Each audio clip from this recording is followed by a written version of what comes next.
Welcome back to Daydream Manor Flower Farm. I'm Dawn. I live in South Louisiana, and today let's talk about tulips and starting warm season flowers. Welcome into the stem shed, friends. It is one of those cold, dreary, funky days. Like, it is super overcast. It's in the 40s. But good news. Something I'm really excited about is tulips. All right. Let me set it up for you. So, a lot of you already know, I have been trying to grow tulips for several years now. And I think I may finally have it as close to it as I'm going to get. Let me just say. So, drum roll please. I actually got to harvest my first few tulips the day after Valentine's Day. Yeah. Timing is everything, folks. So, excuse me, I'm going to tell you what not to do. No, I'm just kidding. What I figured was if I back up probably another 2-3 weeks and get the bulbs out into the high tunnel, I could have them for Valentine's Day. So that would put me putting them in out there around Christmas, which is not really a problem. So, And look, I don't even know if I care if I have them for Valentine's Day, to be quite honest, because they're going to sell between now and Easter anyway. So I don't know if that's really a big deal for me. I guess we'll see if I can do it next year. I'll find out. Let me just say that. But y'all, I'm going to insert a picture because I got 18-inch stem length. I know. 18-inch stem length. Yeah. Oh, I was so excited. Like, when I pulled it out, when I reached out and I yanked up the tulip and the bulb came, and then I have a table outside that has measurements on it, and I laid it out and it was 18 inches. Be still my heart. Like, that was like a super win for me. So, what does this really mean? Y'all know I had said if I couldn't get them to work this year, I just wasn't doing them. Period, the end. And then Mr. Daydream in his voice of reason was like, well, you probably should do it one more year because then, you know, you're in the high tunnel this year. You really need to do it again next year. The soil is we're doing the soil a little bit different in here. And I'm like, okay, voice of reason. So I think I will do them again next year because I do see a lot of success. Like, I mean, they're going to be, not all of them are going to be great, but for the Darwin, the Impression, those are outdoing the other ones. Now, that's the only ones I've tried. I haven't done doubles. I did parrots the very first year. I was out here in the field, and they were about this tall. So, and I don't know. I mean, certainly grower error. Plus, I did not have chilled bulbs, so that has made a difference. But right now, what I can tell you, I will definitely, next year, I will buy more of the Darwin Impression. So purple is the first that I was able to harvest. And look, I'm only talking about like 10, I think maybe 12. Not a whole lot right now, but I'm okay with that. And then the pinks look like they're going to go next. I ordered some that are Daydream. Yeah, I know. They're not very tall yet, so they may be a late bloomer because I'm still trying to understand the early, mid, late situation, all of those things. But y'all, I feel daggum good. I am pretty damn proud of myself. Let me just say that. Now, look, that may turn some people off about being proud of yourself, but I am. Look, I'm just going to say, I have stuck with this for 5 years trying to figure it out. And this is my first year to get it. I'm going to say right. Because again, I don't even know if I wanted them for Valentine's. I don't even know if that makes a big difference out here. I don't know. But by God, I am super pumped. And I'm feeling pretty badass right now. Let me just say. Now I said that, watch me jinx myself.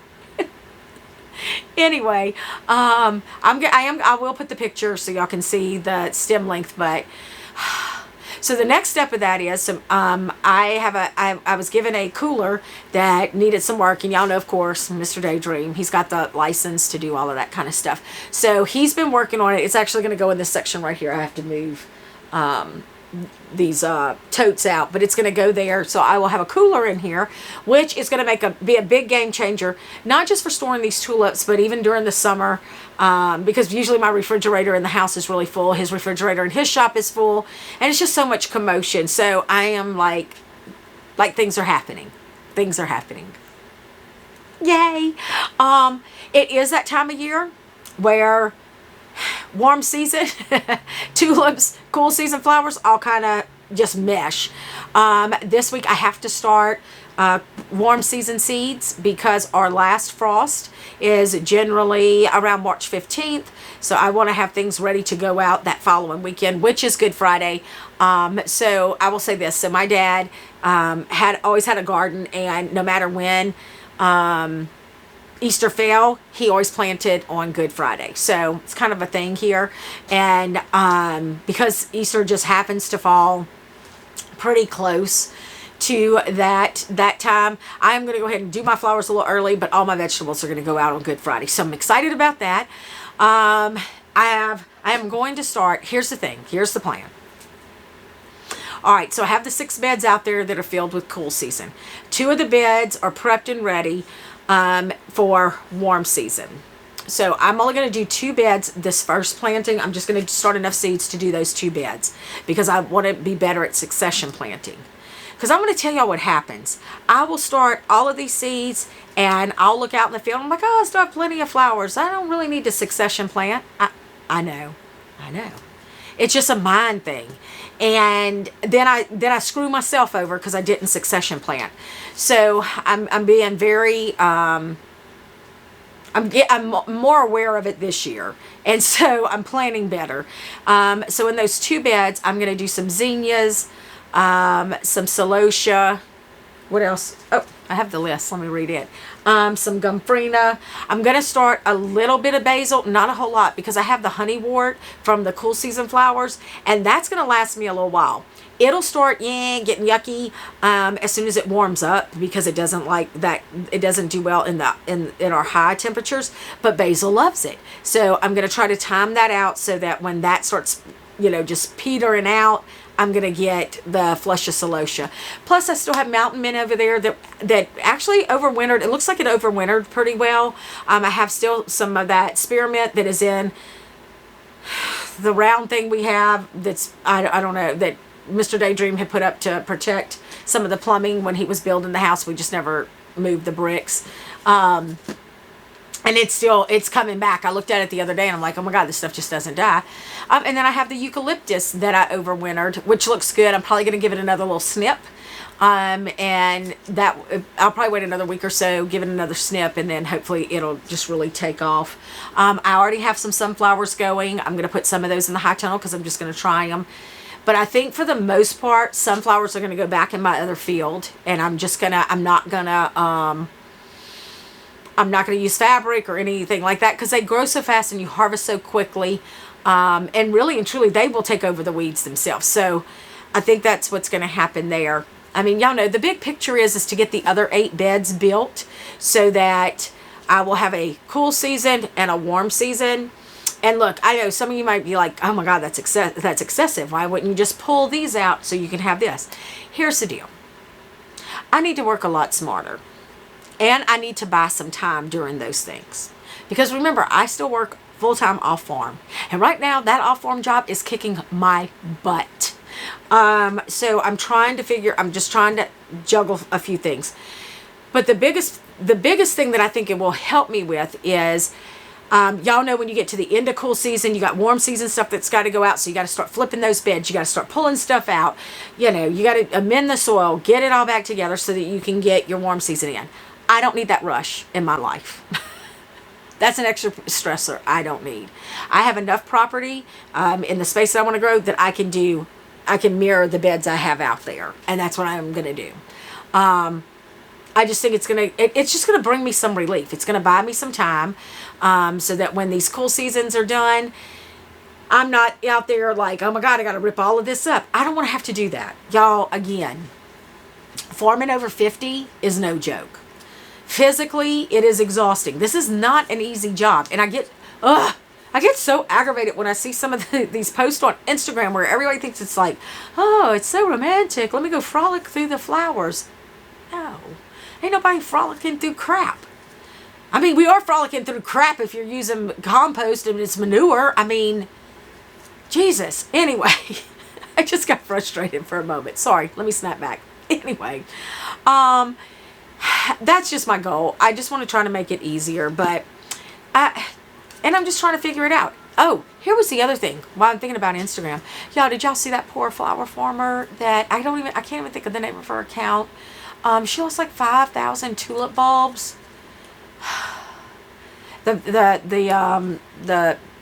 You could see, like, you see her just kind of just tossing them into a burn pile. And oh my gosh, she had the most beautiful post around it though. So evidently she was doing the tulip forcing, and the bulbs that she had ready to go because of the humidity of where she lives ruined those 5,000 bulbs.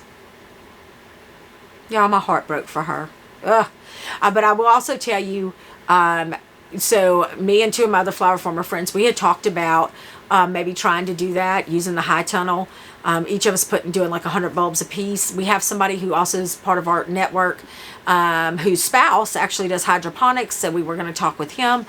But after I saw that and I really started thinking about the humidity issue, y'all, we can't control the humidity here. And I think she lived in Georgia. I want to say she's in Georgia. We have even more humidity than they have. I mean, the other morning I woke up and it's February and we were at 90% humidity. So I sent it to the other two flower farmers and they were both like, nah, I think we're going to pass. So, and I don't think we need to force tulips here anyway. And I don't know, that may be addressed in that class about how do you do that, but I don't know. Because here's the deal. If I would have planted mine out earlier, I would have had tulips probably for Valentine's Day. I probably would have had them at the end of January. I mean, it's just the weather here. So, yeah, but y'all, that made my heart hurt. It did. But she had a beautiful post about how she felt and how she was dealing with it. So, here's the deal. Failure is where we have the best opportunity to learn. And so, I tell my folks at work too, that are in training, it's like, y'all, everything is an opportunity. Make it your opportunity to learn. So, teachable moments. What else? Oh, the eucalyptus that I potted up. Let me show y'all. Because y'all know I videoed that one a little bit. My schedule was off. Anyway, look at this. So this was all started from seed. It looks good. The bigger ones actually smell like eucalyptus. Yay. A few didn't make it, but that's all right. I did another tray like that, and I missed watering them for like 2 days, so I have a few that look crunchy. We'll see. But I'm still going to baby them. What else? Y'all. Oh, okay. Here's another win. And I got excited. So I had a luncheon that we did with a bunch of women. And it's a big group of women. Majority of them I work with. Some are just our friends and outside of work. And we did a big Galentine's lunch. And you should always surround yourself with people who support you. Okay. And one of the women who I'm friends with through work, but don't really know her very well other than work, came up to me and she said, I am loving your Instagram stories, your reels that you're doing. And I'm like, what? She said, girl, I did not know about grocery store flowers. So here's what I've done. If you follow me on Instagram or Facebook, I decided, the hell with the algorithm. I'm going to do what I want to do. I'm spending my time doing it. I want to do what I want to do. And I've said this before, I have really focused on building my local community on those two channels, because those are the folks that are going to come buy my flowers. And I just decided I have to go out there every morning. So let's talk about my flowers. And one of the posts I did the other morning was simply all fresh flowers are not fresh. And so I just talked about, flowers being flown in. They're already 7 to 10 days old, short face life. And this woman at this luncheon, she was like, Dawn, I had no idea. She said, it makes so much sense. She said, I guess I didn't think about it. And I was like, oh, well, I'm so glad that resonated with you. She said, well, she said, I'm also going to tell you that when you do your bouquet subscriptions, I'm buying. I'm in. She said, I've already signed up on your website. I'm excited. Come again, sister girl? Okay. Y'all, that, I was so tickled and just so thankful. It was awesome. And so I left there and had to go up to the boutique because I needed to put out, I needed to order the air plants I have for sale up there. Excuse me. And I walked in, and the lady who was working there was like, Dawn, you're not going to believe this. There were 2 women who came in looking for your space because they follow you on Instagram, and they wanted to see your space because you have been talking about where your flowers are going to be, where they can purchase flowers. So they wanted to see where your space was. They wanted to check it out so that when I said flowers are there, they knew where to get them.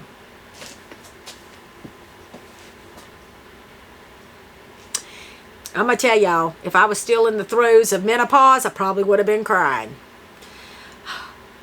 That is amazing. Y'all, wow. I was so touched. I am so thankful. And so I'm just saying all that to talk, just to remind you, build your local people. I am doubling down on that, on both of those social media channels. I am going to double down because that's the folks I know are going to come into the boutique. They're going to sign up on my website for bouquet subscriptions. They're going to call the farm when they need a bouquet. They're the ones who are going to fill my workshops. So they're the ones who are going to do my pop-up bars, all of the things. And so that's where I'm focusing. Y'all, it has been it's been a while since I have felt like I've had several wins out here. Because I've had a lot of failures. But I feel like the last couple of weeks, I've had some really good wins, which really makes you feel badass. I'm just going to say it. All right.